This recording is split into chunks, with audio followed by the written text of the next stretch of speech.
It is easy to think of Muhammad Yunus as a political novice.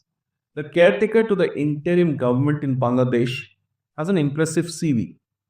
He is an economist, an entrepreneur, an educator, and in 2006, he was awarded the Nobel Peace Prize for the Grameen Bank, which he founded, and also pioneering the concepts of microfinance and microcredit.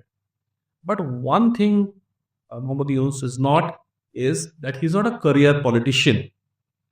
Now, on August 5th this year, Sheikh Hasina, the former Prime Minister of Bangladesh, had to flee her country after a massive students' protest against quotas in government jobs turned into a rallying cry for the dismissal of her government. And within 3 days of her literally running away from her country, Muhammad Yunus took over as the caretaker of the interim government. Now, people would have thought, his distractors had said, in fact, that he would not even last 3 months because it was very difficult, it is very difficult to navigate the choppy waters of Bangladesh's turbulent politics. It's been 4 months since then. And not only has Muhammad Yunus survived, but he has also not been deciding on a date for the next round of national elections. In fact, whenever this topic comes up for discussion, Muhammad Yunus has said time and again that the next round of national elections will only happen as and when electoral reforms take place.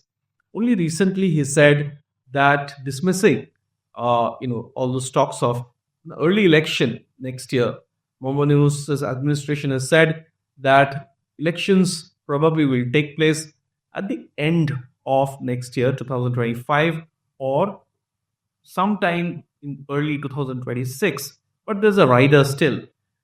Muhammad Yunus has said that elections will only take place once those electoral reforms are satisfactorily done. Now, coming to the politics of Bangladesh, when Muhammad Yunus took over, there was anger not just against Sheikh Hasina, but also against her father, Sheikh Mujibur Rahman, who was the founding father of Bangladesh. The world saw those images of statues of Sheikh Mujib being pulled down across Bangladesh, and Muhammad Yunus was very fast in understanding the mood of the nation.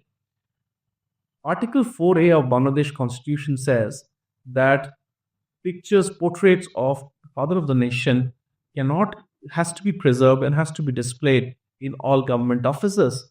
But the Yunus administration has given the nod for the removal of Sheikh Mujib's portrait from the office of the Bangladesh president.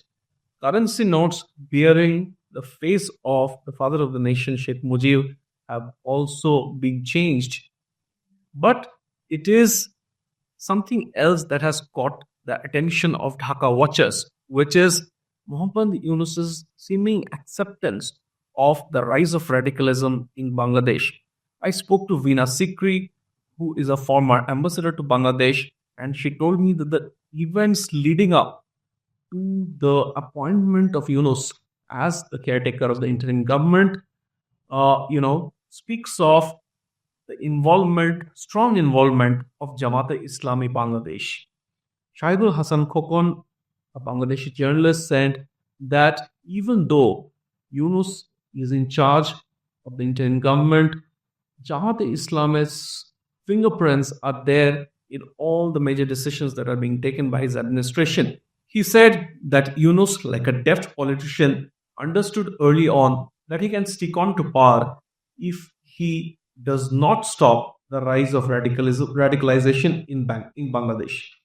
Now, if you see the events in Bangladesh since Muhammad Yunus took over as the caretaker of the interim government, soon after there were protests on Dhaka streets, the capital city of Bangladesh, by groups who proudly displayed the ISIS flag. Ansarullah Bangla team, a known terror organization in Bangladesh, its chief was let off from prison, and not just the Jamaat-e-Islami, but the Hizb ut-Tahrir, another extremely radical Islamic organization. They have also been enabled by this administration. There's one more thing that shows what a deft politician Muhammad Yunus has become.